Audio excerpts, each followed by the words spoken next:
Good morning, everybody. It's time for another delicious edition of Texas Oatmeal. And today, we're not working on any cars. We're not working on the Vanderhall. We're not working on the Frontier. We're working on the garage door. So, I picked up this sweet little AC unit the other day from somebody here in the neighborhood.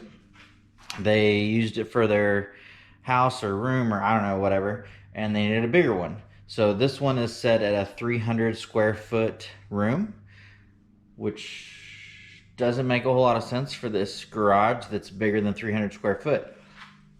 But I have a solution for that. I'm only going to AC this side of the garage, the single side, car side, where I actually do most of my work, which this is kind of a mess right now because I've been wrapping gauge visors from the last video and I'm prepping a bunch of stuff for the install of this AC unit.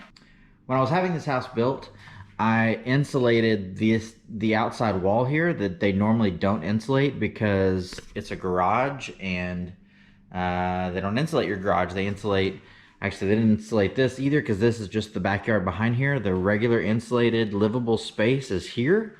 And so they insulate this wall and that wall to, there's a couple feet there that they don't insulate, but that's because it's all livable space. When they build your house, anything that's just an outside wall is not insulated. So while they were building it, I insulated it myself before they put the drywall up because I knew that at some point I would want to AC this garage. Now, the proper way to do this would be to use like a split unit and throw it in up there, take all this junk down and put it up there and do it right. But I'm cheap and I like to do things on my own, and installing a split unit is A, kind of expensive, and B, not something I do myself. So I mean, you know, maybe I could if I research it enough and do it, maybe. But this is real easy. All I have to do with this is cut a hole for the exhaust out of the back of it to go outside, and I'm going to do that right here. So I'm going to cut that hole in the garage door, which I know people are going to be like, what? That's stupid. Why would you cut a hole in your garage door? Well, I've seen some other people do it on the internet, so that's good enough for me. So I have this vent, right, that's going to go on the outside of the door and get bolted just through the door when I have that hole there. And I have a cover for it right here. This cover is magnetic and it's gonna sit on there like that, you know, perfectly, because I cut it to exact size, so it sits on there perfectly when you put it on with, you know, more than one hand. But that's gonna cover the hole when I'm not using it, and this color matches the outside of the garage door.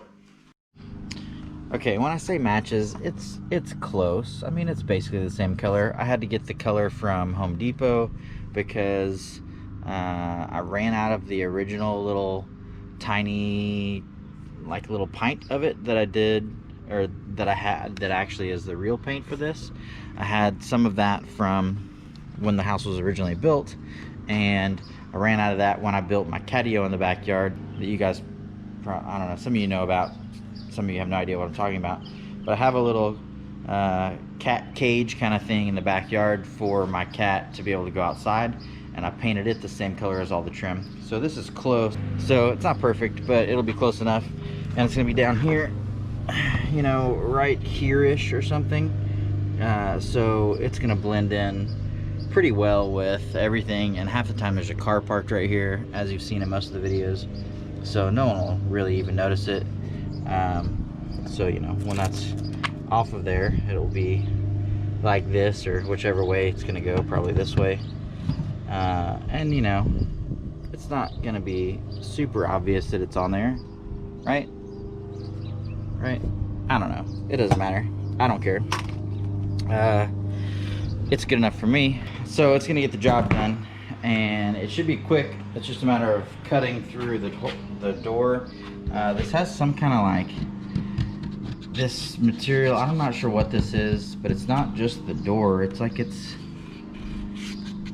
I don't know, it's sound deadening or some kind of insulation, or I don't know what it is. That would be the other thing to do, is at some point insulate this garage door, but my garage door doesn't, it faces the south, so I don't ever get that like blast of just sunlight on the garage door, so this doesn't ever get very hot. Actually, right now it's just room temperature, whatever that is, probably 80 something.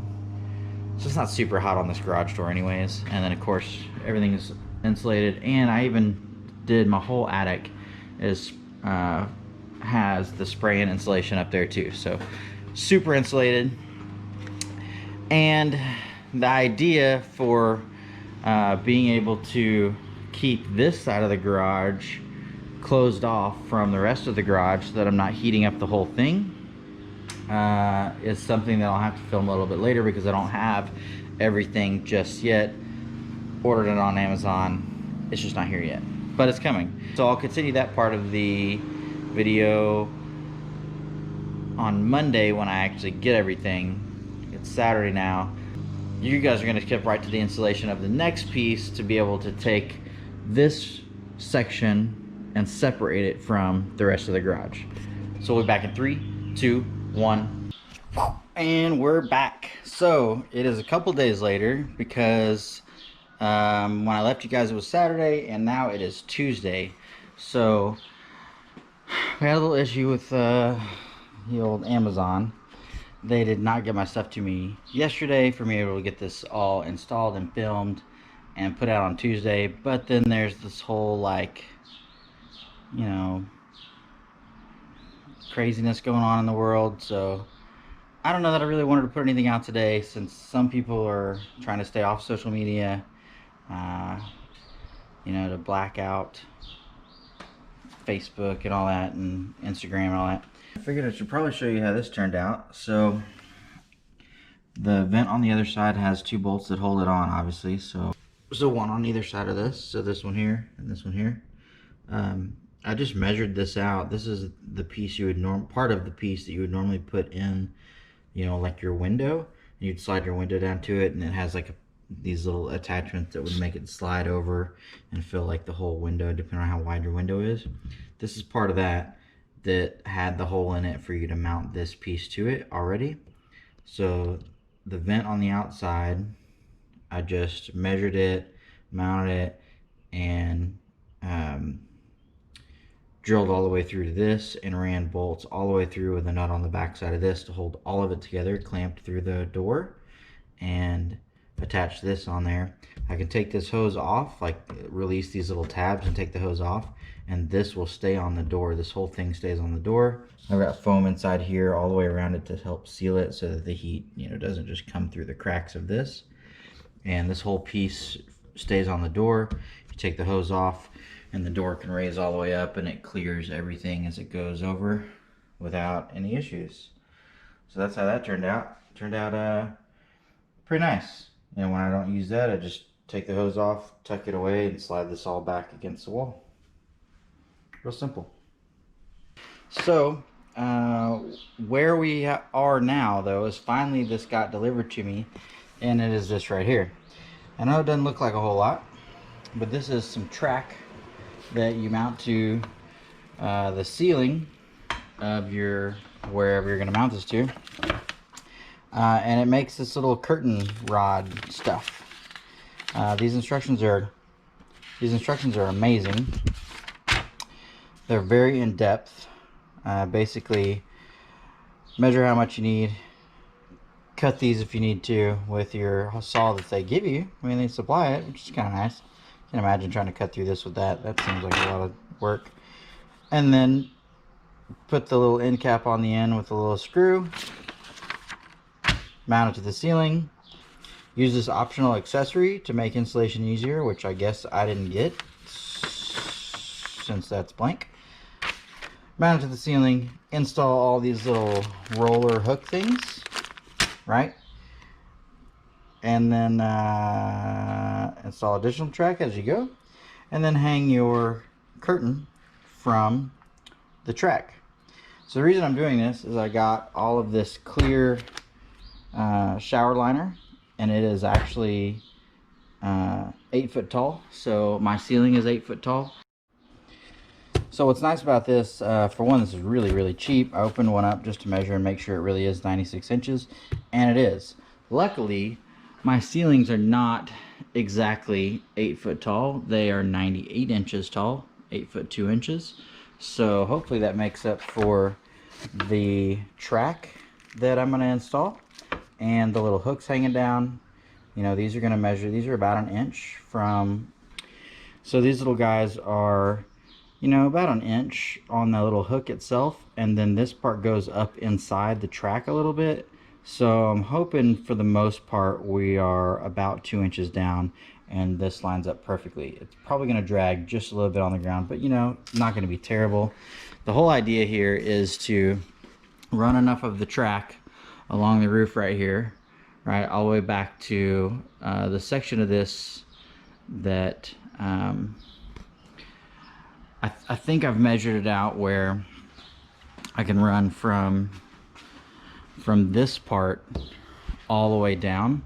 Ideally, I would run from here all the way down, which I can do. I'm going to measure again just to make sure, because then if I wanted to take all this track and all this material and slide it all the way back, it could go into here and I could rope it all off in this corner and just move this out of the way and it'll all be tucked back here. But I don't really mind it being tucked in right here either, because I mean nothing's gonna sit here. I mean, this wood and stuff will move, so it can still sit here without any issues. But either way, I'm gonna run it all the way along the ceiling up here and run the panels along here. And I want it clear, because if I want to have this door open to this side of the garage to get some light in like I do, I just want that light to be able to come into this side as well, but then still have it all closed off and run the AC through the door, because this side will be closed. And if I want that natural light, I want to be able to get it in here with that door closed on this side, because now I'm going to be running AC instead of using my little screen door attachment that drops down that's normally right here. So it's going to get dark on this side without having some natural light come in. So that's where we're at. So I'm going to get this installed. I'm just going to do a quick little time lapse or something of me installing this right here. Shouldn't be too terribly difficult. It's literally just make it straight along the top up there and put in all your little rollers and stuff. Hopefully it works pretty good. It got pretty good reviews on Amazon, so we'll see. I mean, we're not hanging anything super heavy from it. This stuff looks kind of okay, but it's not great. But yeah, it should be pretty quick and easy. So we'll get going. I did notice this was kind of funny. Step 7, slide the rolling hooks into the track. Slide them. Yeah.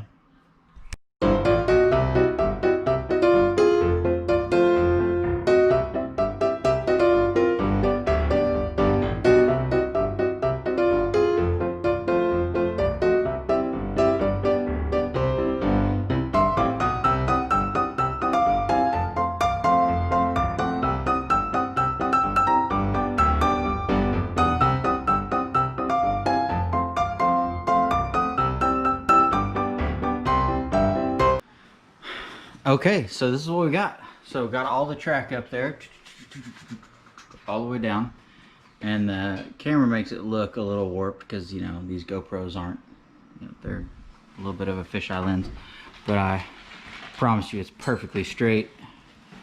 But yeah, I mean, it works good. So everywhere there's a little joint where, you know, the two tracks come together, there's a little connector piece. And it does a decent job of connecting it, but they get hung up on there just a little bit. Now, I imagine most of the time I'm gonna have this kind of just hanging here like this. I don't know. You can see with all the doors open how it kind of flaps in the wind. So most of the time, you know, the doors are gonna be closed, obviously, and so this should be pretty still, other than whatever air movement is coming from the AC unit itself. But I went ahead and overlapped these at the one grommet, and so I might find a way to try to get these to stay together, whether I use you know, maybe put some other eyelets in along these so I can join them all together or something. I'll probably do that. Look into getting some eyelets or some snaps, maybe some buttons or something to run through here. You can button them together, I don't know, something just to join these. But when they're not moving, they'll overlap a little bit, and that should be pretty good. It's just when the wind picks up, obviously it, you know, sucks it through there or whatever.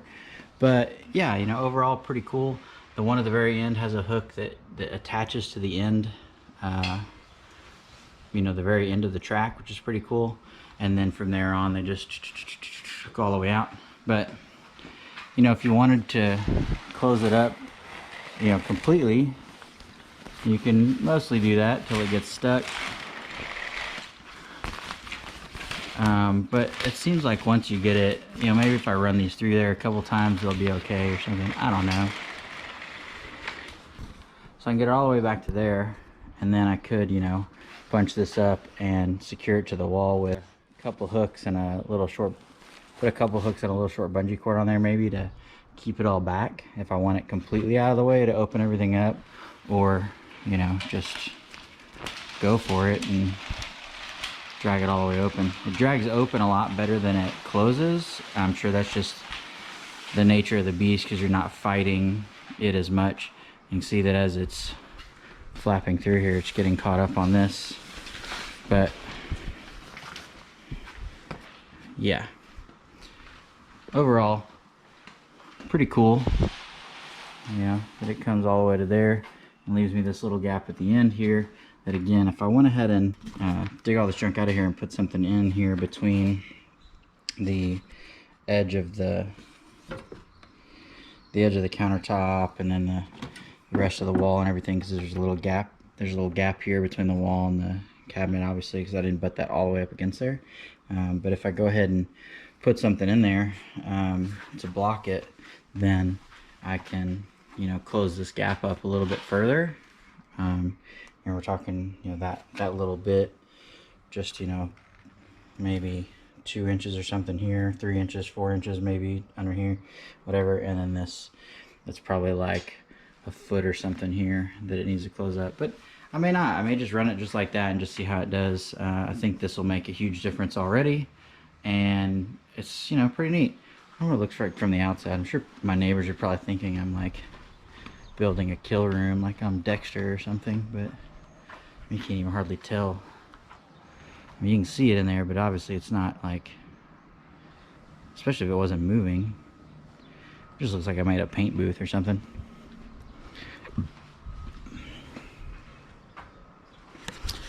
Anyways, that was my project for today. I'm gonna finish up a couple little things with it, go ahead and close the doors up, get the AC blowing, and see how it actually turns out. I think it's gonna be pretty good. We'll see. It's definitely hot out here right now. It is 90 degrees and on the rise, it says. So I'm gonna close all these doors up and get the AC going and see how good this does, and I'll get back to you in just a second. So just an update, it's been on for about an hour. I finished all this up at 4 o'clock.